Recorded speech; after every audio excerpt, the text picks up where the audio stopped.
Question is, show that if the diagonals of a quadrilateral are equal and bisect each other at right angle, then it is a square. आपको एक quadrilateral के diagonals एक दूसरे के equal दिए गए हैं. सेकेंड थिंग, वो बाइसेक्ट करते हैं राइट एंगल्स पे, ये आपको गिवन है और आपको प्रूव करना है क्या वो एक स्क्वायर है. फर्स्ट थिंग जो आपको प्रूव करना है वही आपको ड्रॉ करना है. तो आपको प्रूव करना है क्या वो स्क्वायर है, तो आप एक स्क्वायर ड्रॉ करेंगे. स्क्वायर के दोनों डायगोनल्स ड्रॉ करेंगे, ए सी एंड बी डी, ये डायगोनल्स हैं. ठीक है, तो अब हम लिखते हैं गिवन सेक्शन. गिवन सेक्शन में हमको क्या गिवन है कि ये एक क्वाड्रिलेटरल है, तो हम लिखेंगे A B C D is a quadrilateral in which क्या गिवन है कि उसके डायगोनल्स एक दूसरे के इक्वल है. तो डायगोनल्स है हमारे A C and B D, A C equals to B D. Second thing, diagonals एक दूसरे को बाइसेक्ट करते हैं. बाइसेक्ट करने का मतलब होता है इक्वल पार्ट्स में डिवाइड करना. इट मीन्स ए ओ जो है वो आपका ओ सी के इक्वल है, O A equals to O C and O B जो है वो आपका ओ डी के इक्वल है, O B equals to O D. Third thing कि वो राइट एंगल पे बाइसेक्ट करते हैं. तो राइट एंगल का मतलब है कि यहाँ पर ओ पर जितने भी ये चार एंगल जो बन रहे हैं सारे राइट एंगल हैं. ठीक है, तो आप इसको दो तरीकों से रिप्रेजेंट कर सकते हैं. पहली चीज, या तो आप लिख दीजिए ए C perpendicular B D, A C perpendicular B D, कि ए सी जो लाइन है वो बी डी के ऊपर परपेंडिकुलर है. परपेंडिकुलर मतलब 90 डिग्री. ठीक है, तो ए सी जो है वो 90 डिग्री बनाती है बी डी के ऊपर. तो इसका मतलब है कि चारों एंगल्स आपके 90 डिग्री हैं. या तो आप ये लिख दीजिए, या फिर आप लिखना चाहे तो angle A O B equals to angle B O C equals to angle C O D equals to angle D O equals to 90 degree. ठीक है, तो दोनों में से आप कोई भी चीज लिख सकते हैं. अब हमें प्रूफ क्या करना है, हमें प्रूफ करना है कि ये एक स्क्वायर है. तो लिख देते हैं टू प्रूव वाले सेक्शन में A B C D is a square. Right, तो प्रूफ करते हैं. स्क्वायर प्रूफ करने से पहले हमको पहले इसको एक पैरेललोग्राम प्रूफ करना पड़ेगा. ठीक है, तो पैरेललोग्राम प्रूफ करने के लिए हम क्या करेंगे, कोई भी दो ट्राइंगल लेंगे आमने सामने. या तो आप इन दोनों को ले लीजिए या आप इन दोनों को ले, जैसे हम इन दोनों को ले लेते हैं, A O D and C O B. ठीक है, तो in triangle A O D and triangle C O B. Right, अब इन दोनों ट्राइंगल को हम करेंगे कॉन्ग्रुएंट. तो कॉन्ग्रुएंट करने के लिए हमें तीन रीजन चाहिए. तो इन दोनों ट्राइंगल में कौन कौन सी चीजें इक्वल है, तो ए ओ डी का जो ए ओ है वो किसके इक्वल है, सी ओ बी के सी ओ के इक्वल है. तो लिख देते हैं फर्स्ट थिंग, ए ओ और ओ ए की बात है, O A equals to O C, that is given. ये क्वेश्चन में हमको गिवन था.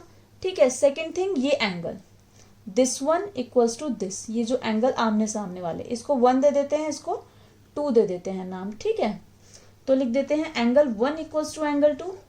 These are called vertically opposite angle. ठीक है, क्योंकि ये आमने सामने बन रहे हैं तो ये वर्टिकली अपोजिट एंगल है. या फिर आप यहाँ पे ईच 90 भी लिख सकते हैं, या फिर आप यहाँ पे गिवन भी लिख सकते हैं. ठीक है, हमेशा याद रखिए जब दो लाइन एक दूसरे को कट करती है तो जो आपके आमने सामने वाले एंगल बनते हैं वो एक दूसरे के इक्वल होते हैं. और क्यों होते हैं, because they are vertically opposite angle. Right, third thing is O B equals to O D, OD equals to OB, that is also given, this one. ठीक है, आपके तीन रीज हो गए. ट्राइंगल्स आपके congruent, triangle AOD congruent triangle COB. जब आप नाम देंगे तो बहुत ध्यान रखेंगे, AOD और COB एक बार रफ में चेक कर लेंगे, AOD एंड COB. AO जो है वो CO के इक्वल है, तो AO हमारा CO के इक्वल है. OD जो है वो क्या OB के इक्वल है, OD equals to OB and AD जो है वो CB, तो AD एंड CB. ये हमें प्रूफ करना है. इट मीन्स नाम हमारे बिल्कुल ठीक है. अगर आप इसी नाम को यहाँ पर BOC लिख देते तो रॉन्ग हो जाता, क्योंकि AO जो है वो BO के इक्वल नहीं है. AO is not equals to BO, तो इसलिए नाम आपको बहुत ध्यान से चेक करके तब लिखना है. ठीक है, तो हमने इसको कॉन्ग्रुएंट किया, this is side, this is angle, this is side. तो बाय SAS रूल हमने SAS का यूज करके साइड एंगल साइड का दोनों ट्राइंगल्स कॉन्ग्रुएंट कर दिए. ओके, अब आप देखिए ट्राइंगल्स आपके कॉन्ग्रुएंट हो गए तो उसके कॉरेस्पॉन्डिंग पार्ट एक दूसरे के इक्वल होंगे. तो हमें क्या प्रूफ करना है, इसको पैरेललोग्राम. और पैरेललोग्राम प्रूफ करने के लिए हमको क्या प्रूफ करना होता है, उसके अपोजिट साइड्स को एक दूसरे के पैरेलल प्रूफ करना पड़ता है। और अपोजिट साइड्स पैरेलल कब होती हैं? जब उसके ऑल्टरनेट एंगल इक्वल्स होते हैं। ठीक है, तो हम इन दोनों ट्राइंगल में ऐसे एंगल्स को इक्वल करेंगे जो ऑल्टरनेट हैं। तो हम इस ट्राइंगल के AOD में हम ले लेते हैं ये वाला एंगल, इसको नाम दे देते हैं 3, और COB का ले लेते हैं ये वाला angle, angle 3 equals to angle 4। Angle 3 equals to angle 4 हम इक्वल कर देते हैं by CPCT। CPCT means corresponding part of congruent triangle. ठीक है, अब अगर आप ध्यान से देखेंगे तो जब आपकी इस तरीके से दो लाइंस अगर आपकी कोई हैं और कोई लाइन उसको कट कर रही है और उसमें आपके जो इस तरह से Z की फॉर्म में जो एंगल बनते हैं, अगर वो एंगल आप एक दूसरे के इक्वल प्रूफ कर देते हैं, राइट, अगर वो एंगल आप इक्वल प्रूफ कर देते हैं तो ये जो लाइंस होती हैं ये पैरेलल हो जाती हैं। तो यहाँ पे हमने यही किया, ये दोनों लाइंस है AD पैरेलल BC और AC उसको कट कर रही है, और जब AC कट कर रही है तो आपको वो इस तरीके से कट कर रही है कि एंगल 3 इक्वल्स टू एंगल 4 आपने प्रूफ कर दिया। तो एंगल 3 और एंगल 4 किस उस पे बन रहे हैं? AD और BC के ऊपर। तो ये दोनों लाइंस क्या हो गई? ये दोनों लाइंस पैरेलल हो गई। ठीक है, तो हम लिखेंगे but these are alternate interior angles, therefore AD parallel BC, right. अब देखिए आपने AD पैरेलल BC प्रूफ कर दिया, अपोजिट साइड्स का एक पेयर आपने पैरेलल प्रूफ कर दिया। तो जो दूसरा पेयर है AB एंड CD उसको आपको पैरेलल प्रूफ करने की जरूरत नहीं है, उसके लिए हम सिंपली लिखेंगे सिमिलरली AB पैरेलल CD। और जब आपकी अपोजिट साइड्स के दोनों पेयर एक दूसरे के पैरेलल हो जाते हैं तो वो क्वाड्रिलेटरल हमारा क्या बन जाता है? पैरेललोग्राम। तो लिख देंगे therefore ABCD is a parallelogram, right. अब देखिए आपने इसको पैरेललोग्राम प्रूफ कर दिया, अब हम इसे स्क्वायर प्रूफ करेंगे। स्क्वायर प्रूफ करने के लिए हमको क्या करना है? इसकी चारों साइड्स एक दूसरे के इक्वल प्रूफ करनी है and each angle 90 degree proof करना है। तो कैसे करेंगे? सबसे पहले हमने पैरेललोग्राम प्रूफ क्यों किया था? क्योंकि पैरेललो स्क्वायर भी एक पैरेललोग्राम होता है, और पैरेललोग्राम से क्या हो गया हमारा कि इसकी अपोजिट साइड्स एक दूसरे के इक्वल प्रूफ हो गई, राइट। अब अपोजिट साइड्स तो एक दूसरे के इक्वल हो गई, पर हमें क्या प्रूफ करना है? चारों साइड्स एक दूसरे के इक्वल प्रूफ करनी है। तो हम लेंगे कोई भी दो ट्राइंगल जो साथ साथ है, जैसे हम ले लेते हैं ये वाला triangle, triangle this and triangle this, ये दोनों साथ साथ ट्राइंगल है। हम इन दोनों ट्राइंगल को कॉन्ग्रुएंट करेंगे। कॉन्ग्रुएंट करने से क्या होगा? AB जो है हम AD के इक्वल प्रूफ कर लेंगे। तो देखिए कैसे करेंगे? In triangle AOB and triangle AOD। अब इन दोनों ट्राइंगल में क्या क्या चीज कॉमन है? सबसे पहले AO जो है वो दोनों ट्राइंगल में कॉमन है, तो AO equals to AO, that is common. Second thing क्या कॉमन है आपकी? दिस एंगल, ये जो एंगल 1 है इस ट्राइंगल के किसके इक्वल है? तो इस ट्राइंगल में ये वाले एंगल के इक्वल है। इसको नाम दे देते हैं 1 2 3 4 तो दिया हुआ है, इसको नाम दे देते हैं 5, राइट। तो angle 1 equals to angle 5, that is each 90 degree given. क्योंकि हमें क्वेश्चन में गिवन था AC परपेंडिकुलर BD यानी राइट एंगल फॉर्म करते हैं, इसलिए एंगल 1 जो है वो एंगल 5 के इक्वल है, ईच 90 डिग्री और गिवन। ठीक है, third thing OB equals to OD, OB equals to OD, that is given, right. ये हमको गिवन था, ये रहा।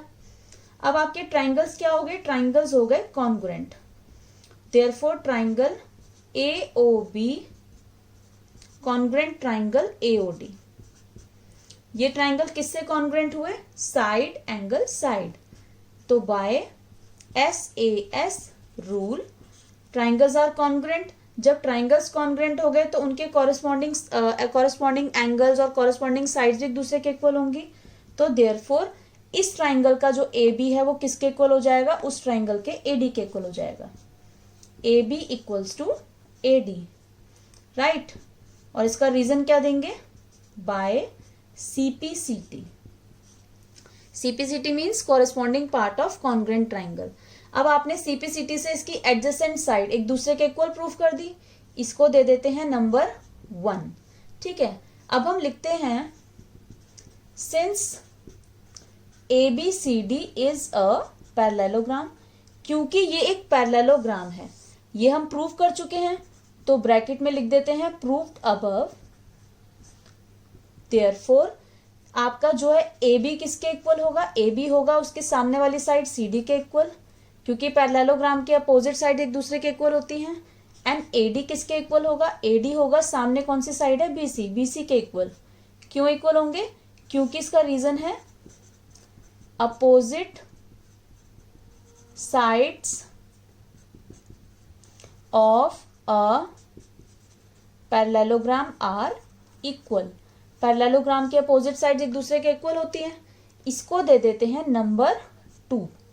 ठीक है, तो लिखते हैं from first and second, from first and second in दोनों का यूज करके देखिए हम क्या करेंगे। AB किसके इक्वल है हमारा, फर्स्ट में AB जो है वो AD के इक्वल है, सेकेंड वाले में क्या दे रखा है, AB किसके इक्वल है हमारा, CD के, तो AB इक्वल्स टू यहाँ पर CD लिख सकते हैं। और AD किसके इक्वल है, BC के, तो AD इक्वल्स टू यहाँ पर BC भी लिख सकते हैं। तो इससे क्या हो गया, चारों साइड्स एक दूसरे के इक्वल आ गई।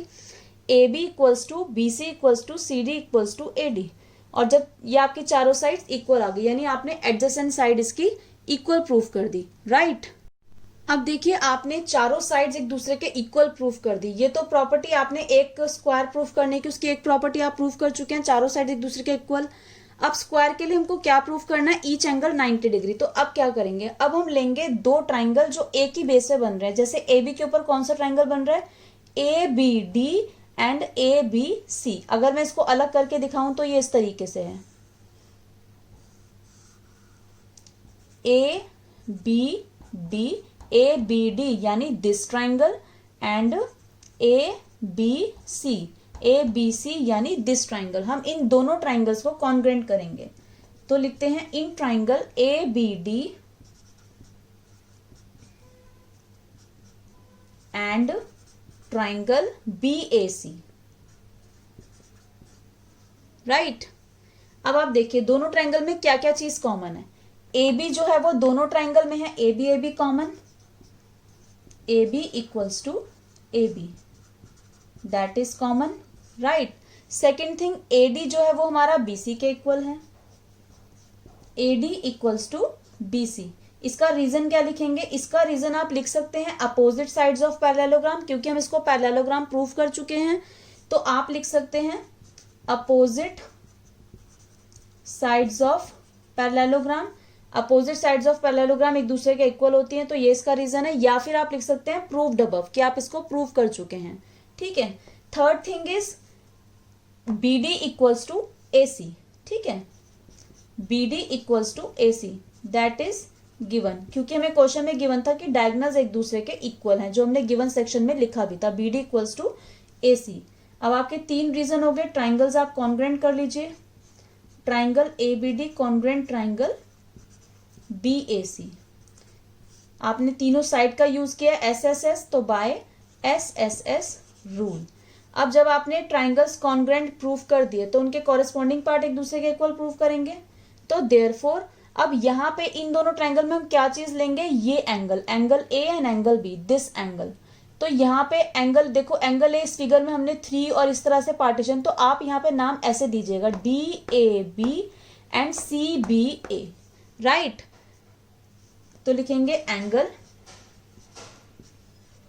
DAB equals to angle CBA, एक दूसरे के इक्वल कर लिए प्रूफ बाय CPCT, ठीक है। अब जब आपने एक दूसरे के एंगल इक्वल प्रूफ कर दिए, अब हम इन एंगल का यूज करके इनको 90 डिग्री प्रूफ करेंगे। कैसे प्रूफ करेंगे तो देखते हैं। अब देखिए ध्यान से, क्योंकि ये एक पैरेललोग्राम है, ठीक है, तो पैरेललोग्राम में आपकी अपोजिट साइड्स एक दूसरे के पैरेलल होती हैं, ठीक है, और कोई लाइन उसको कट कर रही है। जैसे ये क्या, इस फिगर में ये एक पैरेललोग्राम है, तो अपोजिट साइड्स एक दूसरे के पैरेलल है, मैंने ड्रॉ कर दिया। AB उसको कट कर रही है ना, तो AB क्या हो गई, ट्रांसवर्सल। तो AB के ऊपर ये जो दो एंगल बने, इन दोनों एंगल का जो सम आएगा वो 180 आएगा। क्यों, क्योंकि ये कॉन्जिक्यूटिव इंटीरियर एंगल्स हैं, ठीक है, हमेशा याद रखिए जब दो लाइंस एक दूसरे को पैरेलल होती हैं और अगर कोई लाइन उसको कट करती है तो वो ट्रांसवर्सल कहलाती है। तो ट्रांसवर्सल की सेम साइड पे जो एंगल बनते हैं अंदर वाले, उनका जो सम होता है वो हमेशा 180 होता है, इसलिए उनको हम कॉन्जिक्यूटिव इंटीरियर एंगल्स भी कहते हैं। तो यहां पर भी हम वही लिखेंगे, इन्हीं दोनों एंगल का sum, angle DAB plus angle CBA equals to 180। तो लिखेंगे the sum of co-interior angles is 180। ठीक है, अब देखिए एंगल DAB जो है वो CBA के इक्वल है, तो DAB की जगह CBA आ जाएगा आपका, एंगल CBA ही रहेगा, equals to 180। Two angle CBA equals to 180, तो एंगल CBA कितना आ गया आपका, 180 को आप 2 से डिवाइड करेंगे तो आ गया 90। तो एंगल CBA इक्वल्स टू 90, ये आपका निकल गया। अब एंगल CBA किसके इक्वल है, एंगल CBA जो है वो DAB के इक्वल है, angle DAB equals to 90 degree. ठीक है, तो इसके आपने ये दोनों एंगल 90 डिग्री प्रूफ कर दिए, इन दोनों को भी 90 प्रूफ करेंगे। कैसे करेंगे, एंगल CBA किसके इक्वल है, CBA किसके इक्वल है, एंगल CDA, यानी एंगल B जो है वो एंगल D के इक्वल है। क्यों, CDA because opposite angles of parallelogram are equal, right. तो एंगल CBA जो है वो एंगल CDA के इक्वल है और दोनों का आ गई वैल्यू 90 डिग्री, क्योंकि CBA 90 था तो CDA भी 90 हो जाएगा। इसी तरह से एंगल DAB किसके इक्वल होगा, DCB के इक्वल, DCB के equal. Why, same reason, opposite angles of parallelogram are equal, तो therefore angle DAB equals to DCB equals to 90 degree. आपने चारों एंगल्स 90 डिग्री प्रूफ कर दिए, राइट। तो लिख देंगे therefore angle DAB equals to angle ABC या CBA एक ही बात है, equals to angle BCD equals to angle CDA equals to 90 degree. Therefore ABCD is a square.